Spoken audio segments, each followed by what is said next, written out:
Hello, welcome to another edition of Capper Comparison Picks.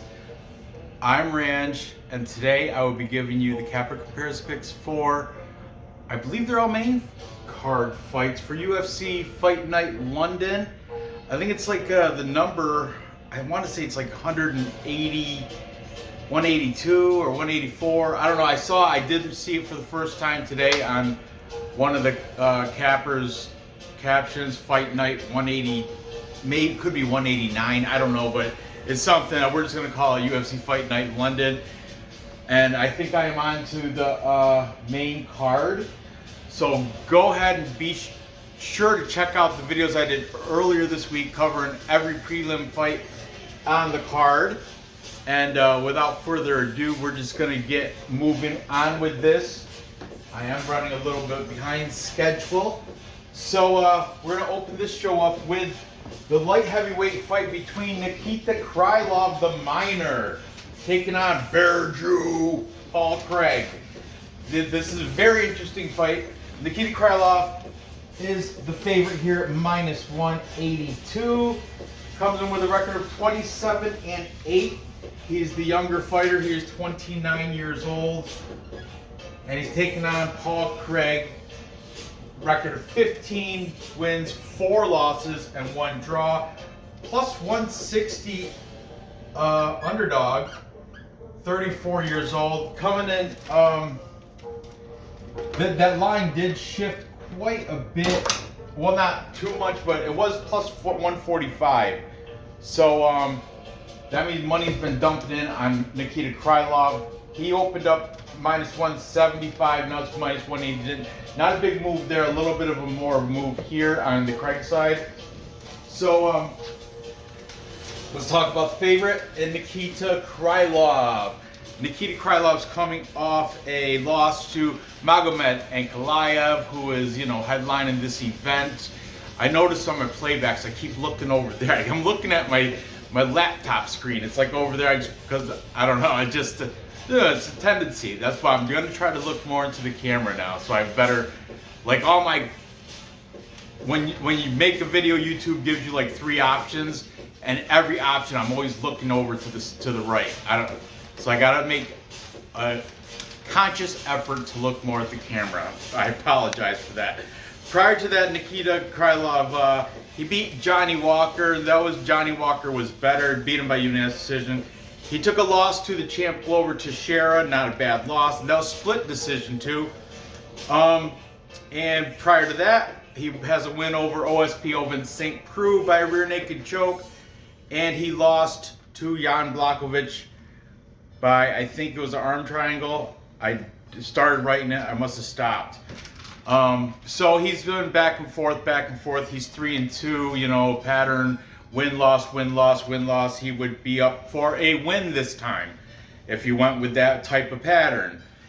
Here's one added benefit. He is from Donetsk, Ukraine. So you gotta feel what's going on over that part of the world. Look at Marina Moros when she fought.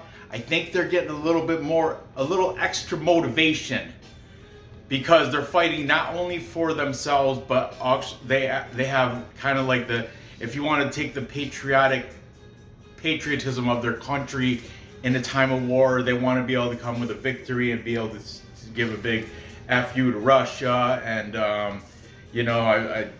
peace throughout Ukraine, the whole spiel. So I think that is a positive. It didn't help with back with Dennis Bondar. He lost, and that was the beginning of the conflict. But still, I think it may come into play in this fight. But don't underestimate the power of the Bear Jew, Paul Craig. Paul Craig's not Russian. He's, I think, from England, actually. He's from Scotland. Scottish Hit Squad. That's where he trains out of. So Paul Craig, he's been a beast as of lately. The Bear Jew's coming off a win over Jamal Hill, where he pretty much ripped his arm out of the socket in round 1, just left him with as Leighton from UFC Gambling Addicts likes to call it, the spaghetti arm. He had the spaghetti arm, just sitting there wobbling. And he's not lying, it's for true. He has a win over Mauricio Rua. He made him, Shogun Rua, he made him tap by strikes in round 2. That was the second of 2 fights because prior to that, he had a draw against Mauricio Shogun Rua. In between that, he had a win over Yachimurov, Antigulov, triangle, round 1. And he's beat Vinicius Moreira. Matter of fact, the last time he's suffered a loss was back in 2019 where he lost to Alonzo Menifield by punches in round 1. So the Bear Jew on a pretty good 4-0-1 in his last 5. He hasn't seen a loss in his last 5. So that's pretty good for Paul Craig. He's a master on the ground. If it goes to the ground, he should be able to tap Nikita Krylov. He will have the advantage. However, Nikita Krylov has the advantage standing up. He has the advantage striking, and he does have very good takedown defense. So realistically, the Ukrainian should be able to use him. He's got a better fight IQ too, and every fight starts standing. Paul Craig might try to entice him to go to the ground, like, lay on his back, hope he jumps in the guard. But I think Krylov will do with those kicks, like, get up, I'm not coming playing the ground game with you. And if he does if Paul Craig does manage to get it to the ground, it's not like an instant guaranteed submission, because Krylov isn't like a newcomer to the ground. He's got some decent ground game. I wouldn't say it's at the level of Paul Craig, but he might be able to stave off enough submission attempts to get back onto his feet, play a little get-up game. But Paul Craig, he's ended some of the best. He's ended a lot of them. Didn't he? Yeah, well, yeah, Paul Craig is a beast when it comes to submissions on the ground, especially for a light heavyweight. I think he's probably the best light heavyweight when it comes to submissions on the ground. So, let's see what the cappers have to say in this fight. As I said, Krylov, Ukrainian, Craig, kind of the hometown favorite. He's Scottish, so he's from the United Kingdom. This is a London event. So here we go. Let's see what the cappers have to say. In this case, starting out with the favorite, minus 185 favorite. As that moved just a smidgen, was minus 175 as I mentioned. Okay, so we've got the MMA fortune teller, and he's on the side of Nikita Krylov. Then we have UFC gambling addicts, that is Leighton. He's actually going against his homie, and I noticed his hometown guy. He's throughout the entire card, he was almost instantly going with the guys from the male or female from the UK. Very biased, but that makes sense. He's from England, so he's English. Of course, he's going to go with his hometown people. But in this case, Craig should be considered.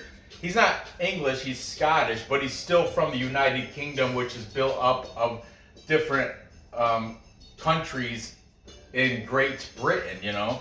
So I guess Craig would be the home guy, but Leighton is on the side of Krylov here. Is it Krylov? Yeah, it's Krylov, not Krylov. It'd be spelled different, I think. Then we've got the Die Hard MMA podcast. Clint this week had Brady from DFS by the numbers, which is coincidental because I was going to use Brady for this show. But anyway, so now I got him on the Clint Die Hard MMA podcast. So anyway, both of those guys from Die Hard MMA podcast are taking Krylov. Then we have James Lynch, interviewer extraordinaire, also taking Krylov. And to make this a full capper comparison, we've got, and it's not a full capper consensus, it's not. I'm going to explain why. We got Tiger Bomb, and they are split. Johnny is taking Nikita Krylov. However, Jose, I don't know where he was in the past couple weeks, but he's back. So, Tiger Bomb. Jose is taking Paul Craig. He thinks he's going to get the submission. He's going to find it in round 3. I like it, Jose. I like it a lot. I'm not mad at you for choosing that. I'm actually thankful. I was hoping somebody would take that route. I don't know if I can agree with you, but it's very, I mean, it could. Paul Craig can submit anybody. Does he have a last second submission over Magomed Ankalaev? Didn't that happen? I don't have it written down. But I could have swore that happened back in I don't know. Back in not in his last 5, obviously, because I have those written down. But somewhere before that, I think he does.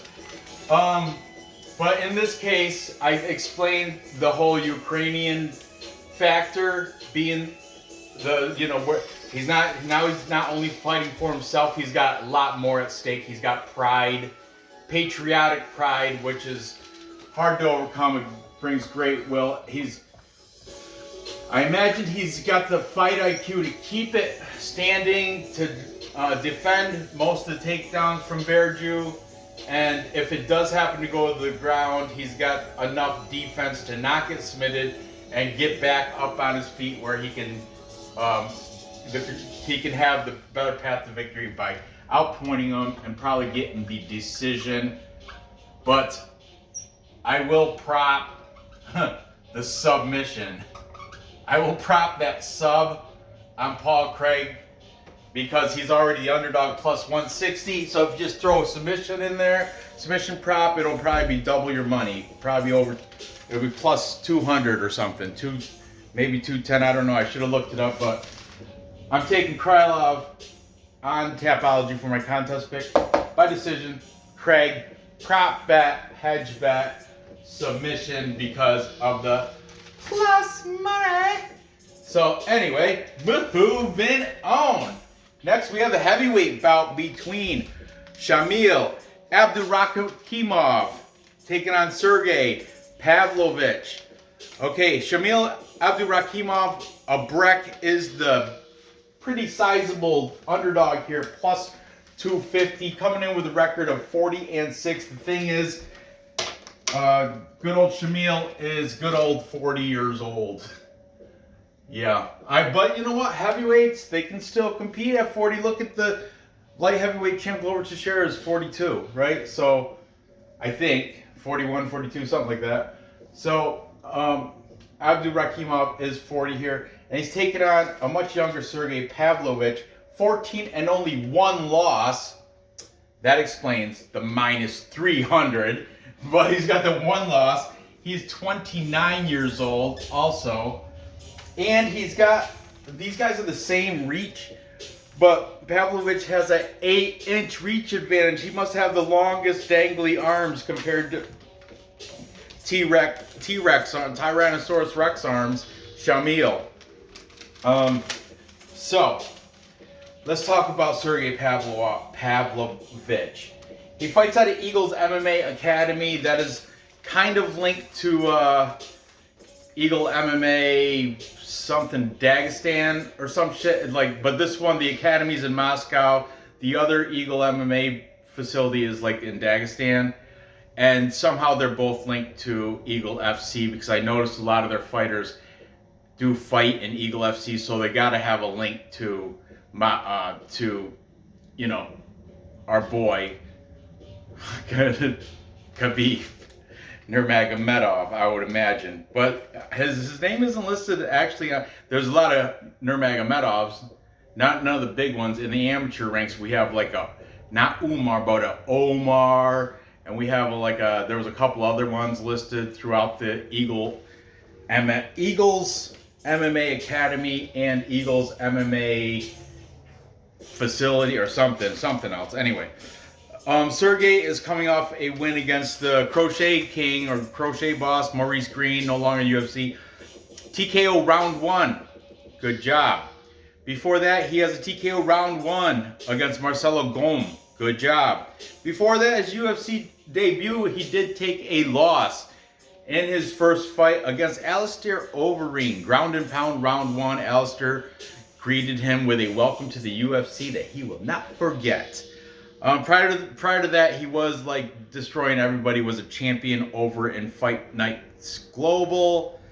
His last fight there was a round 1 TKO over Kirill Sidelnikov. He's 4-1 in his last 5. That one loss coming to Alistair Overeem in his UFC debut. You could chalk it up to jitters, or you can just, say he wasn't ready. Shamil Abdurakhimov now, his opponent here, 40 years old. He's coming off a couple losses, but the losses are to decent fighters. He lost most recently Chris Dawkins, right cross to ground strikes, round 2. Okay, arguably he won round 1 in that fight. I've heard some cappers say that, for real. I don't think he did, but I'm not a judge. Who am I to say? Prior to that, he lost to Curtis Blades, ground and pound, round 2. So he is making past the first round, despite his age. And then he has 3 wins back-to-back. Nice, decent wins, too. Prior to that, he beat Marcin Tybura, punches, round 2. That's good as of lately, Marcin Tybura. Tiber has been kicking ass. He's been streaking. He's been pretty good as of lately. Prior to that, he has a win over Andrei Arlovsky. That win is looking better and better as Andre keeps wiping out all these prospects. That he's like that journeyman, like testing grounds. If you're a prospect, you want to come, you got to beat Andrei Arlovsky. A lot of these guys are falling short. He's beating everybody by decision for sure. And prior to that, he took care of Chase Sherman, punches round 1. But who hasn't taken care of Chase Sherman really though? Chase Sherman's kind of fallen off. If he is in the UFC, he shouldn't be anymore. Okay, no disrespect to any fighters, but really Chase Sherman cost me money.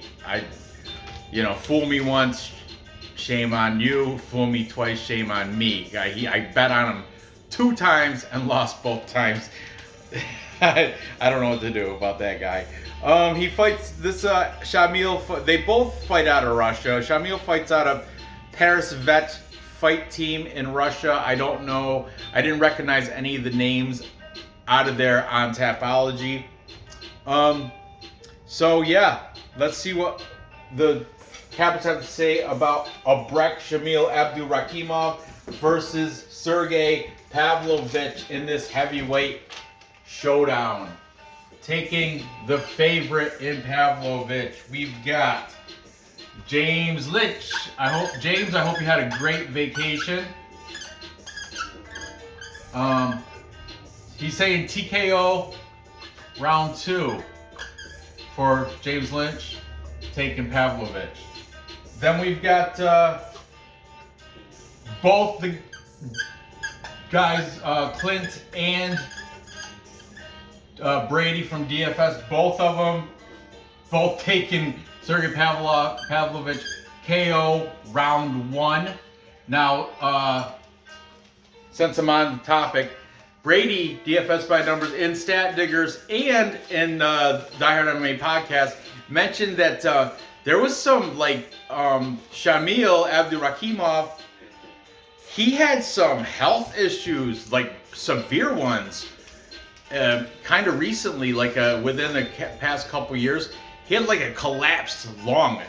Now, how are you gonna be you gotta imagine that affects your cardio, right? As a collapsed lung, and now he's 40 years old going against the guy who's not 30 yet. Whew! I'm just throwing that out there. That's sticking right there in my mind. I mean, I can't shake it. Despite the plus money, I'm just saying it's right there. I can't. That's a bothering fact. Then we've got UFC gambling addicts. Leighton said Pavlovich is gonna dust Shamil Abdurakhimov. Dusting. He's dust him, meaning destroy him, obliviate him, turn him to dust. He's gonna destroy him, Pavlovich, for the confident, easy win there. Then we have MMA fortune teller also taken Pavlovich. And finally, Tiger Bomb making this a full capper. Oh, bite your tongue again, because Jose wants to be a contrarian on this card. He wants to keep taking the other side.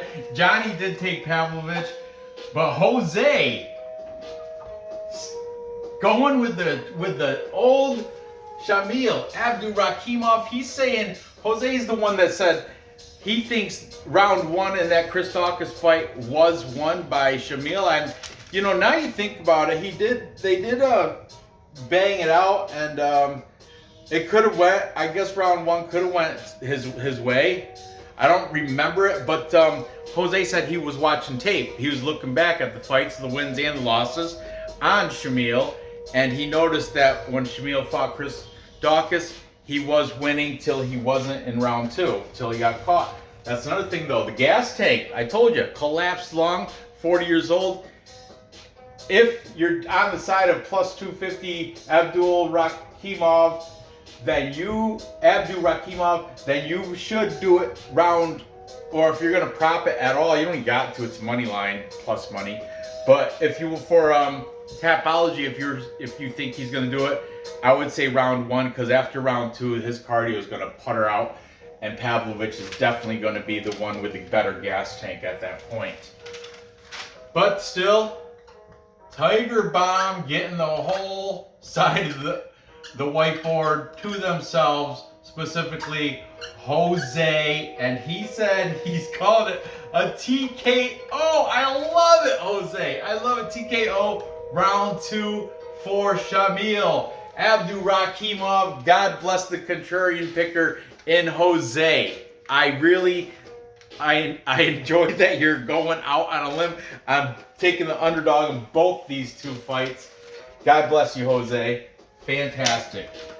But, yeah, for the reasons I mentioned, the collapsed lung in his past, 40 years old, dies out after round one. He's round one or bust. And this guy, Pavlovich, only one loss, and he's a freaking beast.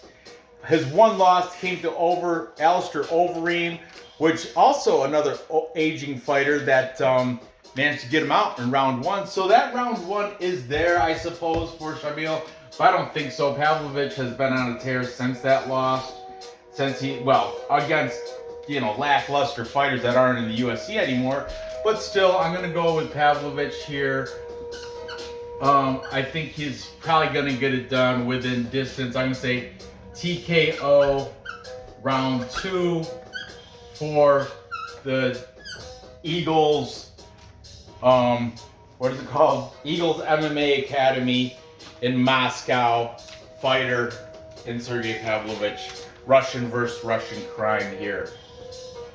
Okay, moving on. Finally, we've got Gunnar Nelson, Gunny. He's been on a little bit of a layoff out of the UFC since August of 2019. That's been a bit. Taking on Takashi Sato. Takashi Sato also been out a little bit, not as long as Gunnar Nelson, but his last fight I think was 2020. I don't know what month, I forgot, but I remember it was definitely 2020. So look at the line. Gunnar Nelson's minus 460. He's 17, 5 losses, 1 draw. Takashi Sato, 16 wins and only 4 losses. But he's at plus 360. I mean, I understand. It's Takashi Sato. He's like the Asian version of, Clinton called him the Asian version of Sam Alvey. Just always smiling, but still, if you want to get a win, you gotta throw him in there against Nelson, a homie training out of SBG Ireland. He's not really a homie. He's from Iceland, but he's not a stranger to like Cage Warriors and all the regional scenes over there. Gunnier Nelson, and he trains at SBG Ireland, which is in the UK. So he's got all that going for him. Okay, let's talk about the favorite here and Gunnar Nelson. He's, like I said, training at SPG Ireland. I'm kind of, as of recently, I've been fading them since what they did to Johnny Walker, messing him up. He's coming off 2 losses, but they're good losses. He lost to Gilbert Burns. Gilbert Burns, he went to distance with him. That was his last fight. So he lost by unanimous decision. Prior to that, he lost split decision to Leon Edwards. Another good-looking loss. Before that, he beat Alex Oliveira, rear naked choke round 2. Before that, he lost to Santiago Ponzinibbio. Punches round 1. Ponzinibbio, I don't think he's ranked now, but he's still a UFC caliber fighter. Not a bad loss. And then he beat Alan Joban by guillotine in round 2. Prior to that, that's his last 5. He's got a 1-inch height advantage, nothing doing there. He is slightly older, he's 33, taking on the Japanese Takashi Sato. Takashi Sato slightly younger, 31, 1-inch reach advantage, that ain't nothing. No, so tail of the tape, height and reach doesn't matter. They're pretty much the same, okay? Takashi Sato, 10 is his nickname. I don't know why, there's another, remember there's a girl fighter and her nickname is, and she's Chinese, not Japanese, but her name is 9. What's her name? She just fought like a week ago. Zhao Nanyan? Is it Zhao Nanyan? I think her nickname is 9. What's up? And then there you got the Steven Peterson. His name is Ocho, which means 8 in Spanish. Just weird. I don't know. I don't know why you're gonna use a number for your nickname. I guess I would be like I don't know, 27. Range 27. I don't know, it's just weird. But so Takashi, or where am I? Takashi Sato. He's coming off a loss to Carmel Thunder. Miguel Baeza, arm triangle round 2. Carmel Thunder is one of my unranked contender team picks. So I'm high on Carmel Thunder. I think he's pretty good. Prior to that, he beat the Vanilla Gorilla Jason Witt. Ground and pound of 48 seconds of round 1. I guess from what Clint was saying, though, that was kind of weird because he almost wasn't medically cleared to fight. And he wasn't getting the best Jason Witt he could get. But hey, a win is a win, and you knock him out in 48 seconds to the first round. You can't take that away from the guy. How else would you like it to be done, Before that, he lost to Bilal Muhammad. Bilal Muhammad, as of lately, has been on a tear. Bilal Muhammad caught him with a rear naked choke in round 3. Prior to that, he beat Ben Saunders, ground and pound round 2. Matt Vale, ground punches round 2. Both wins. So he's 3-2 in his last 5. And his 2 losses are against Miguel Baeza, Carmel Thunder, and Bilal Muhammad. Both decent fighters.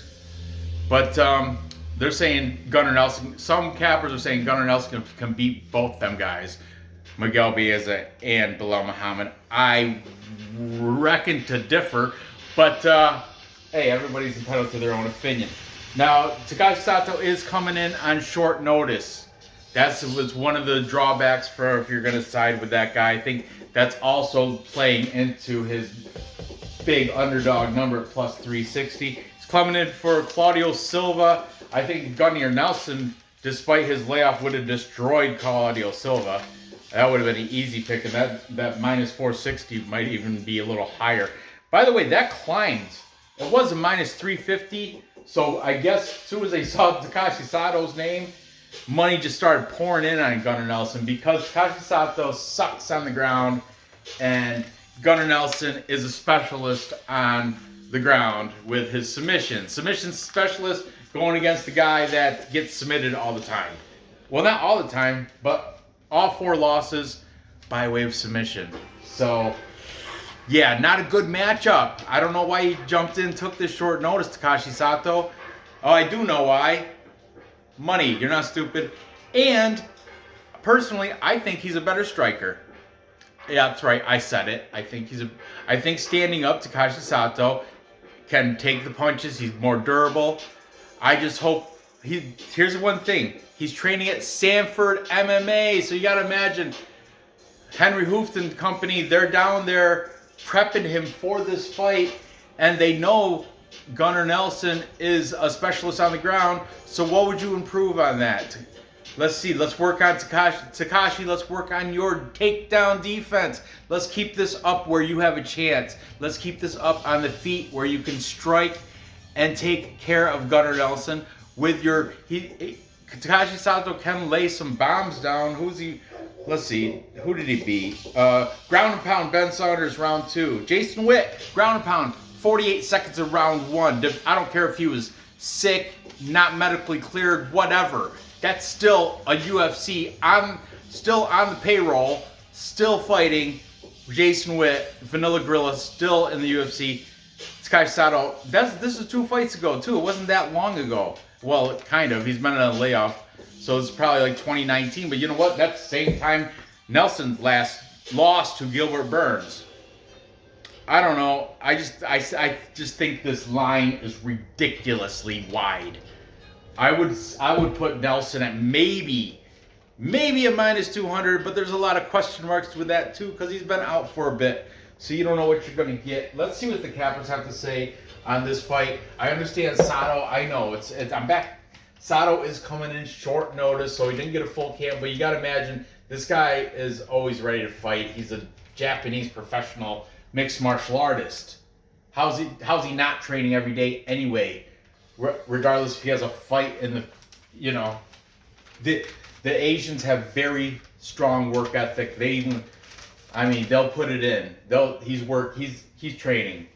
Believe me, he's not sitting on his couch watching Japanimation or anime or any of that stuff, Sorry, let's go. Starting with the favorite, Gunnar Nelson. We've got both the guys from Tiger Bomb this time. Yeah, Jose and Johnny. Both of them taking Gunnar Nelson by submission. Johnny says round 2. Jose says round 3. Doesn't matter. They're both taking Gunnar Nelson by submission there. Also taking him by submission, we have James Lynch, the interviewer. By submission. I told you, he's a specialist. Submission specialist going against the guy that's fallen prey to submissions 4 times in his career. We got diehard MMA, both Clint and Brady, both taking Gunnar Nelson for the same reasons I've been talking about. MMA fortune teller also on the side of Gunnar Nelson. And finally, a contrarian picker. I love it. Thank you, Leighton. We've got UFC Gambling Addicts. And this is a pure gamble. He did say Gunnar Nelson should win. Leighton did. But he ended his breakdown with this one. He said, and this was before it was plus 360. He said this was when he was at plus 260. And he goes, at plus 260, he's worth my $25 bet. And I think he has better stand-up. As do I, Leighton. As do I. He has better stand-up. He should be able to, working at Sanford, he should be able to work on his takedown defense. Because there's a lot of wrestlers down in Sanford. I mean, you got, Gilbert Burns, who beat Gunnar Nelson in his last fight. Where's he train out of? Sanford MMA. Exactly. Vincente Luque, where's he train out of? Sanford MMA. They got killer wrestlers down there for Takashi Sato to train with, to learn, improve on his takedown defense. His striking's already a tad bit better. I think he's going to stand and bang. He's not the Asian Sam Alvey.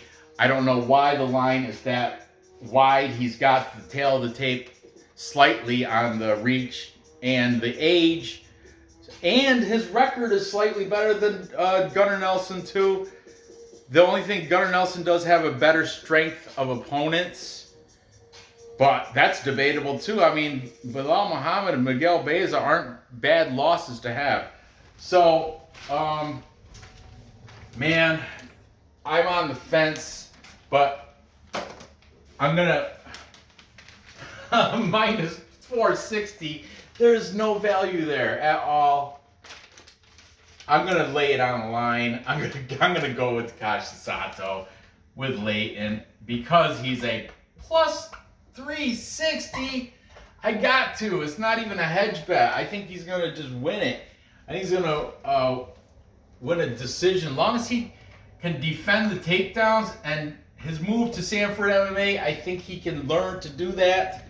I know Nelson is the from Iceland though, training out of Ireland, SPG Ireland, not England, not London. That's, I know it's part of the UK, but it's not like he's got the home crowd against him. Some of the English and the Irish don't get along very well, so Sato might even have a little bit of a crowd support. Probably not though, because I mean he is kind of like the journeyman test. But anyway, music stopped. That means I'm running out of time.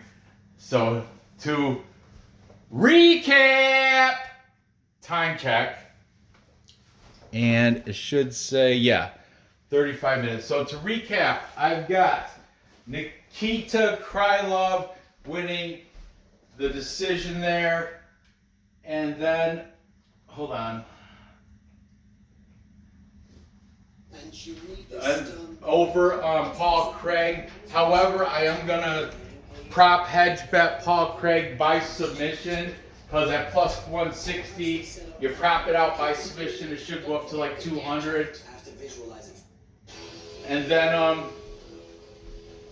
I've got Sergey Pavlovich beating Shamil, Abdurakhimov, TKO. I'm going to say round 2, because you notice when I was reading the last 5 of Shamil, he does manage to make it out of the first round. He does have a little bit, tad bit more experience. For Abdurakhimov, it's Russian versus Russian crime. But I will take Pavlovich to get it done round 2, because the cardio will not be there for Abdurakhimov for Shamil. And finally, I'm taking the huge underdog in Takashi Sato. Gunnar Nelson's been out of the scene for 2 years now. I'm not a fan of SBG Ireland, especially as of late. And I know he's a specialist on the ground, but I mean, Santiago Ponzinibbio managed to take him out in punches round 1, and then the other, like Gilbert Burns and Leon Edwards, back in 2019, Gilbert Burns, he's better now, but back 2019, Gilbert Burns managed to beat him unanimous decision, and Leon Edwards got a split decision, so he is beatable. Takashi Sato, I know he's coming off that loss to Carmel Thunder submission and Bilal Muhammad submission, so he does Sato, just don't get submitted. Keep the fight on the ground. If you do get taken down, use that submission defense that they're teaching you over at Sanford. You'll be fine, and you should come out the victor with a decision at plus 360. Turning my putting value on this parlay, and I'm gonna single prop bet them just by money line at plus 360. Yeah. So there you go. Gather the info, place the bets, cash the tickets. I got the Trapanese playing in the background for Takashi Sato. Not really, it's just, it's my thing anyway. But yeah, go ahead, give me that thumbs up. Give me the likes. Subscribe if you haven't done that. Fill the comments. I read them all of them. I love them. Tell me your take on these. Am I a nut for taking Takashi Sato? I know Dev's gonna say, oh, Nelson, lock, fire. But whatever, I know a lot of people are saying Gunnar Nelson's a lock, and at minus 460 he should be. But you know what? I'm gonna be the outlier. I'm gonna be the contrarian picker there. Take Takashi Sato with Leighton. So there you have it. Thanks for watching. Good luck on your bets, and I will see you tomorrow for what is it? We're on the last set of fights, right? Yeah, I've covered 4, 7, 8, 9, 10. We got 3 more. I'm going to cover them tomorrow. And then Friday, I will do the live stream. This Saturday, these fights start early for us in the U.S. They start 1 o'clock Eastern time. So BC Dave, you'll be drinking your morning, what are they called? Bloody Caesars or some shit? I don't know, you'll be drinking your morning alcohol, your breakfast alcohol, watching these ones. But thanks for tuning in. I'll see you guys next time. Bye.